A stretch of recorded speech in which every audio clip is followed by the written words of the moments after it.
Hello everyone and welcome to Cinderful Gaming. In today's video we're going to take a look at getting started with the Blood Angel Space Marines in Warhammer 40,000 using the contents of the Army's soon to be released Army box set. Today's video is sponsored by Gap Games, a fantastic miniature wargaming store in Queensland, Australia. They stock a wide variety of miniature wargames from all things Games Workshop to some of my personal favourites, Conquest of the Last Argument of Kings, and all things Modifius wargames as well. Use our affiliate code in the link below to help support both this fantastic store and the channel as well. First up in the box set we have one of two named characters, and that is Lematis, the Guardian of the Lost. This chaplain model has his Absolver bolt pistol, which is a strength 5 minus 1 AP damage to pistol, and he's also got the Blood Croziers, which is a lethal hits melee weapon at strength 6 minus 2 AP and damage 2 with 5 attacks.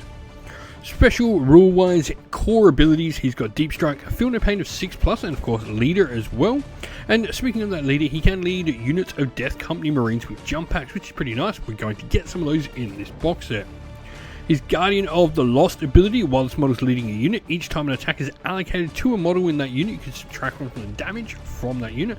This is really good as it definitely lowers, the effectiveness of some weapons. Damage 2 weapons becoming damage 1 is massive and will keep these units around a lot longer. His Fury Unbound special rule as well means while he's leading a unit, he'll also give lethal hits to the unit he's leading as well. Another really powerful bonus, as Death Company Marines can put out a lot of attacks, can put out a lot of good quality attacks in that as well. On top of that, his armor is what you would expect for a Space Marine, a 3+ save, he's got a 4-up invulnerable and 4 wounds there as well with an OC of 1. The other named character we have in the box set that's got a glow up is Astorath the Grim. Now Astorath the Grim has definitely seen some improvement over his previous stat line. He has got a wealth of attacks with 6 of them at weapon skill 2+, strength 7 minus 3 AP and damage 2. And he also has devastating wounds and precision, which is really nice as well in combat. Now, armor save wise, he is a 2+ armor save thanks to his fantastic Artificer armor. He's also got a 4-up invuln and 5 wounds as well, so a little bit more survivable than Lematis. Now, he can lead Death Company Marines with jump packs just like Lematis can as well. The abilities he provides them is slightly different. First of all, when this model's unit makes a charge move, that model can use the ability, and when it does, till the end of the turn, melee weapons equipped by them will have devastating wounds. So he provides, some mortal damage rather than the lethal hits ability that Lematis is going to provide. His Redeemer of the Lost ability means while this model is leading a unit, each time a model in the unit is destroyed from a melee attack, potentially can fight on death, which is nice. Now he's got Deep Strike as well, as you'd expect for anyone with a jump pack, or in his case, giant black wings. But he's also got the leader, and of course, he's got the faction ability as well, Oath of Moment, which, despite still being a different sort of Marine, we still get that Oath of Moment bonus, which is nice. Now, he's also got just an OC of 1 there as well, Toughness 4, nothing too crazy there with any Space Marine character stats. Now, moving on to our units, and first of all, we have our Death Company. We got a bunch of them in these box sets of Death Company Marines, and there are 3 different varieties. The first of these being the regular Death Company Marines. Now, these are more similar to what you would remember, I guess, your firstborn Death Company being in previous editions of the book. They are a lot closer to that than the Death Company Intercessors, which we'll get onto in just a second as well. These models have a variety of different weapons they can take for 1 eviscerator per 5 models in the unit. You can have a Power Fist Thunderhammer or power weapon per unit as well, and a special fancy pistol, being like a plasma pistol or something like that in the unit as well. The Black Rage is a special rule that all our Death Company models are going to have something very similar to. This means that they will get the ability to reroll hit rolls, but while a chaplain's not within 12 inch of them, they actually cannot fall back and do drop to OC 0. An honorable death in combat means each time this unit makes an attack, that attack has the sustained hits 1 ability if the unit's below its starting strength, or sustained hits 2 if they're below half their starting strength. This is a really powerful ability you can chuck on them to get some real good damage out of them. Now, they also have, a standard Marine stat line there, Toughness 4, 3+ save, 2 wounds each, but they also have Feel No Pain 6+, which gives them that little bit of extra damage prevention. Death Company Marines with bolt rifles are what we formerly knew as Death Company Intercessors. And these models are pretty similar to the Death Company we just talked about. They have a eviscerator per 5 models. One model can have a fancy pistol. However, they do get the Astartes grenade launchers, as you would expect for Intercessors, and one model can have a special weapon in there as well, which is nice. Now, they've got the Black Rage rule that we've already talked about, but they've also got Visions of Heresy. This is a really cool ability where once per turn you can fire Overwatch or Heroic Vengeance on this unit for 3, and either reroll hits in Overwatch or reroll charges if heroically intervening. I think this is a really cool ability that allows them to really make use of the different weapons they can take. Now, for me, there is definitely the fact that these guys are cheaper slightly than the Death Company. I think they both have various uses in the unit. Definitely getting some shooting out of your units and free uses of Overwatch is really, really good. The last of our units of Death Company are the Death Company Marines with jump packs. Now, these models have what you would expect for Death Company. They've got Black Rage, Feel No Pain 6+, and of course with jump packs they have the Deep Strike special rule. The Berserk Fury special rule they have as well means they can reroll charges at all times, which is nice when coming down from the sky on your jump packs. And then they've also got some war gear options of being able to take an Eviscerator per 5 models, a Power Fist or Power Weapon per 5, and one Plasma Pistol per 5. And one model can also take, I guess, a Sergeant equivalent option of taking either a Power Fist or a fancy pistol as well. Now, they do have the obvious ability of just putting out a ton of attacks with their weapons. Power Fist still has 3 attacks, their Chainsword is 4 attacks. They've got that standard sort of Marine profile there as well, OC1 and Movement 12 when you've got a Marine unit with jump packs as well. And lastly in the box set we have another Death Company model, but it's not Death Company Marines this time, it is a Death Company Dreadnought.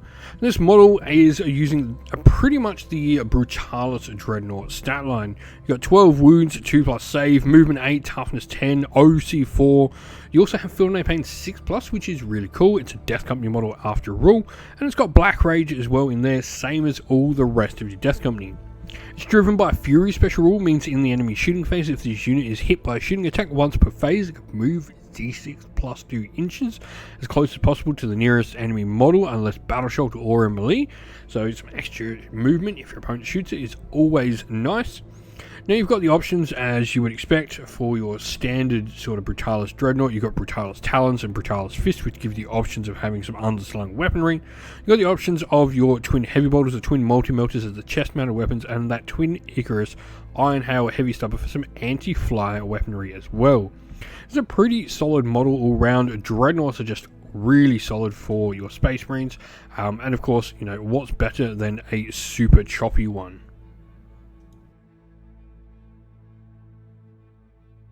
Now, where to go next? And the first model I'm going to suggest looking at is a Death Company Captain. This model will be great for leading your Death Company troops that are on foot. It's got, some solid stat lines you would expect from a Space Marine Captain. Toughness 4, 3+ save with 4 up invuln, 5 wounds, and can pack out quite a few attacks with a different weapon. Mastercrafted Chainsword putting out 7 attacks, and even its Power Fist putting out 5 attacks if you want. Now, Forlorn Hero means while this unit is leading a unit that is not embarked in transport, they'll grant a Scout 6 inch to them, which is pretty cool, enabling you to get some extra movement with your Death Company right off the bat. And the Death Visions of Sanguinius means if this model is slain in melee, you can roll a dice on a 2+, you can potentially do some damage if it's the enemy or warlord that destroyed them. It's also got the Black Rage there as well, which is nice, enabling you to get some extra power out of it, regardless whether it's got its own unit with it or not. Now, lastly, we do only have a few points left in the list after grabbing that initial box and adding a Death Company Captain. So we're going to look at just adding another small piece that will definitely benefit one of the models in our unit, and that is another character called the Tech Marine. The Tech Marine does have his Omnicide Power Axe, which is Strength 6, -2 AP and Damage 2, along with his Servo Arm for some extra attacks. But the model is best when paired with an Astartes vehicle, and actually gains the Lone Operative rule when it's nearby an Astartes vehicle, and can heal up an Astartes vehicle as well it's nearby during your command phase. What's more as well, until the start of your next command phase, if this model has healed something, each time that vehicle model makes an attack, you can add one to the hit roll, which would be really cool for your Brutalis Dreadnoughts or your Death Company Dreadnought that we would have in the initial box. If a friendly Astartes vehicle model is also destroyed while this Tech Marine is near them as well, the Tech Marine actually goes up to an attack characteristic of 7 with his power axe, making him a pretty nasty little opponent. And so, for our army list today, we're obviously playing with Blood Angels, but for our detachment we've gone for the Lost Brethren, which is the Death Company Specialist Battalion. Now, this is going to mean each time a Death Company model from your army makes a melee attack, you can reroll wound rolls of 1 if that unit's below starting strength, or just straight out reroll wound rolls if it's below half strength. And so, talking about our characters first of all in our list, we have Astrath the Grim, who we're going to make our Warlord, along with Lamarcy's Guardian of the Lost. We then have our Death Company Captain, who's going to have Sanguinius' Grace as an upgrade. This means once per battle, if the bearer is in engagement range of 3 models at the end of fight phase, he can make an additional fight, which is pretty cool. And then of course we've got our Tech Marine as our last of 4 characters in the list.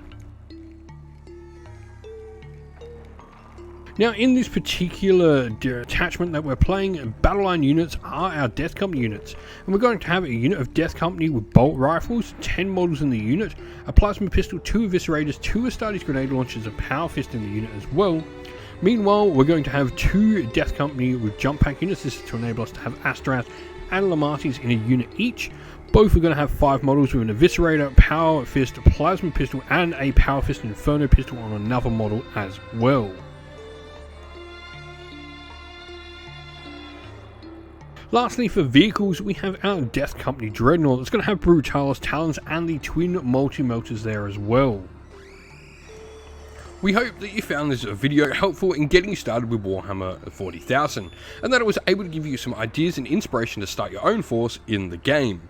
If you have any further questions, please comment down below, and while you're there, don't forget to drop a like, subscribe, and join our Discord server to check out all of our future Warhammer 40,000 content.